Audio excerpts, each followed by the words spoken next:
सरदार वल्लभ भाई पटेल की 148वीं जयंती जो ग्लोबल इंटर कॉलेज में मनाया जा रहा है के अवसर पर अध्यक्षता कर रहे श्री वर्मा जी,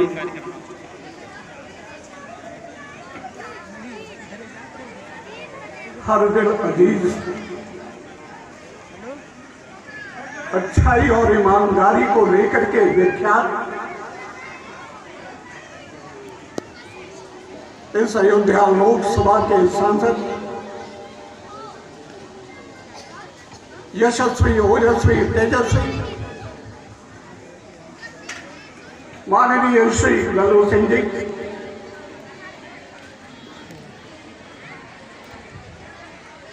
फैसलाबाद में कमिश्नर के रूप में सफल कार्यकाल के लिए जाने जाते और प्रशंसनीय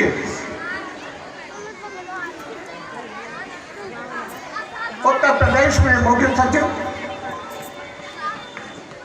केंद्र में भी सचिव और पूरे प्रदेश में जन संगठन के द्वारा प्यार सम्मान पाने वाले माननीय श्री अरुण कुमार सिन्हा जी मंच पर विराजमान, विवेक ब्रह्मचारी जी समक्ष उपस्थित सम्मानित देवियों, सम्मानित सज्जनों, नौजवान बंधुओं, नन्हे मुन्ने प्यारे बच्चे,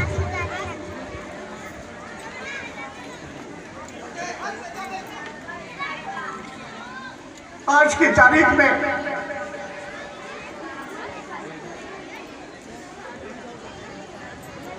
माननीय श्री लल्लू सिंह जी के रूप में,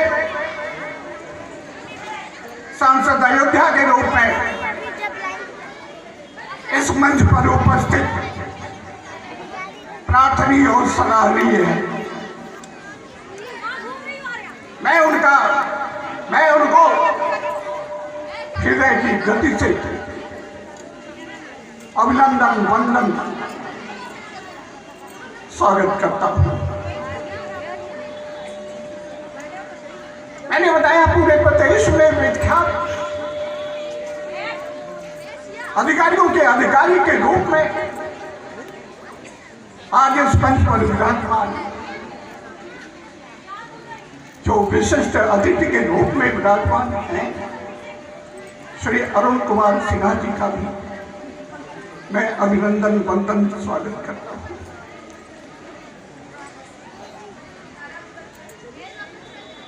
पूरे संसार में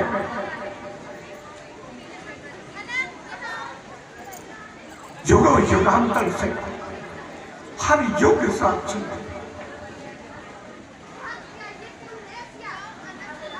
ये कुछ महान विभूतियां बलिदान देती आई है। अभूतपूर्व कार्य को करते हुए अमरत्व को प्राप्त करते हैं। भगवान शंकर को भी जगत कल्याण के लिए विश्वास करना पड़ा। इन्हीं विभूतियों में से एक सरदार वल्लभ भाई पटेल इस देश के दुख दर्द को दूर करने के लिए अपने आंसुओं को घूंट कर भी जनमानस के आंसू को पोंछना पड़ा, जनमानस के आंसू को पीना पड़ा। इस देश की आजादी, इस देश के विकास, एक राष्ट्र श्रेष्ठ राष्ट्र के लिए जीवन समर्पित करना पड़ा। और समय के साथ अमरत्व को प्राप्त हुए ऐसे विभूतियों को कभी देश और संसार भुला नहीं सकता। आज उसी किसान नेता को हम याद करने के लिए इकट्ठा हुए हैं जो 1926-27 में अंग्रेजों के द्वारा 100 में 25 का टैक्स लागू किए जाने के बाद सरदार पटेल 90,000 किसानों को लेकर के 9 महीने तक आंदोलित रहे। Guinness book of world record में आज भी उनका रिकॉर्ड टूटा नहीं। तब क्या करके अंग्रेजी हुकूमत को घुटने के बल फेंकना पड़ा, अपने आदेश को वापस लेना पड़ा। इस देश की खेती किसानी और इस देश का किसान अगर जिंदा है तो उसके पीछे केवल और केवल एक नाम है, सरदार वल्लभ भाई पटेल। उस कर्म योद्धा को याद करने के लिए हम इकट्ठा हुए जो आजादी के बाद 24 मई 1946 को कार्यकारी कांग्रेस अध्यक्ष के रूप में कांग्रेस की बैठक में 15 प्रांत के 15 प्रतिनिधियों के द्वारा कार्यकारी अध्यक्ष के चुनाव में 13 लोगों ने सरदार पटेल को समर्थन दिया, इसलिए कि वो किसान घराने से होने के नाते प्रधानमंत्री के रूप में कृषि नीति को आगे बढ़ाते, किसानों का क्रय शक्ति मजबूत होता, इस देश का किसान आगे बढ़ता। तो ये कब का न ये देश विकसित देश की श्रेणी में खड़ा हो गया। एक ने पंडित नेहरू को वोट किया, एक ने वोट ही नहीं किया। पंडित नेहरू सिर पर उतारू हुए महात्मा गांधी से उन्होंने कहा ऐसे मंत्रिमंडल में मैं शामिल नहीं होऊंगा जिसमें मैं कार्यकारी अध्यक्ष के रूप में कार्यकारी प्रधानमंत्री नहीं हूंगा। महात्मा गांधी को एक पर्ची सरदार पटेल को देनी पड़ी कि अपने नाम वापस ले।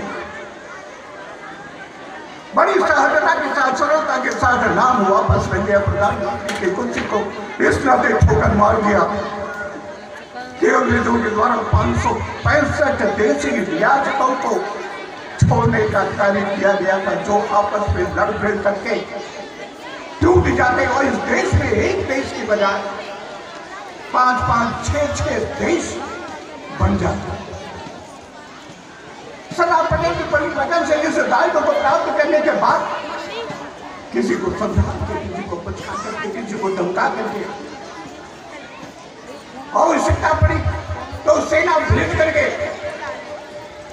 565 देशी रियासतों को जोड़ करके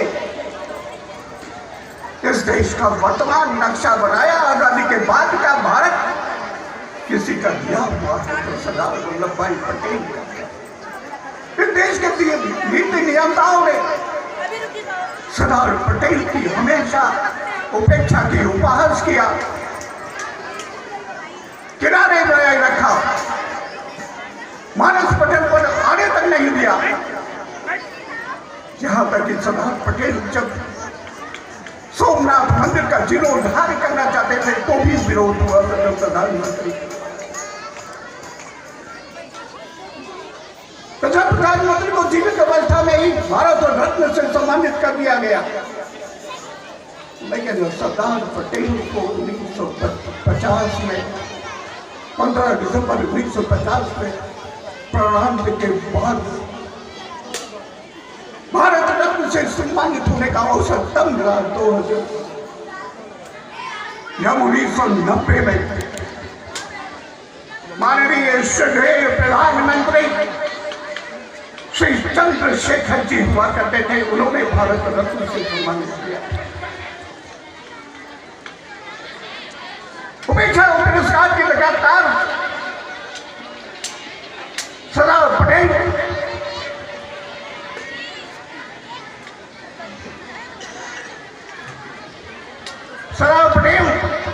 हमेशा संघर्ष करते रहे। 22 अक्टूबर 1947 को पाकिस्तान ने कबीलाइयों के रूप में जम्मू कश्मीर पर हमला कर दिया। वहां के राजा हरि सिंह ने 24 अक्टूबर को भारत ने विलय की प्रस्तावना दी। पंडित नेहरू ने कहा कि जब तक आप विलय नहीं कर देते तब तक हम भारत का हिस्सा नहीं मानेंगे। 25 अक्टूबर को विलय होने के बाद 26 अक्टूबर को हमारी सेना आगे बढ़ गई। पाकिस्तानी सेना से युद्ध करते हुए 2 तिहाई हिस्सों पर कब्जा कर लिया। 3 नवंबर को हमारी सेना के बढ़ते हुए कदम को सरदार पंडित नेहरू ने रोक दिया। और यही नहीं, जनमत संग्रह के लिए संयुक्त राष्ट्र में घोषणा भी आकाशवाणी के द्वारा करा दी। और तभी से लगातार आतंकवाद, अलगाववाद, 4 युद्ध जम्मू कश्मीर के नाम पर हो चुका है। इधर आकर के भारत के प्रधानमंत्री यशस्वी नरेंद्र मोदी जी ने 370 दफा को समाप्त करते हुए, 35A को समाप्त करते हुए जम्मू कश्मीर को पूर्ण रूप से भारत में विलय, भारत का हिस्सा बनाने का एक अभूतपूर्व कार्य किया। समय का अभाव है, मैं केवल एक बात बताना चाहता हूं। अभी 17 सितंबर को पूरा ब्लॉक से एक बस नौजवानों का ले गया था। गुजरात के नर्मदा में सरदार वल्लभ भाई पटेल के 182 मीटर प्रतिमा दिखाने के लिए 17 को गया, 21 को लौटा। जो लोग भी गए थे प्रफुल्लित होकर के गए और प्रफुल्लित होकर के दर्शन किया, अभूतपूर्व प्रतिमा का दर्शन किया और वहां से लौटना भी हुआ। उद्देश्य ये था कि सरदार पटेल भारत मुक्त, भय मुक्त समाज चाहते थे, भय मुक्त देश चाहते थे और इसके लिए भय मुक्त समाज का होना नितांत आवश्यक है। हमारा भी उद्देश्य यही था कि लोग निर्भीक हो सके, भय मुक्त हो सके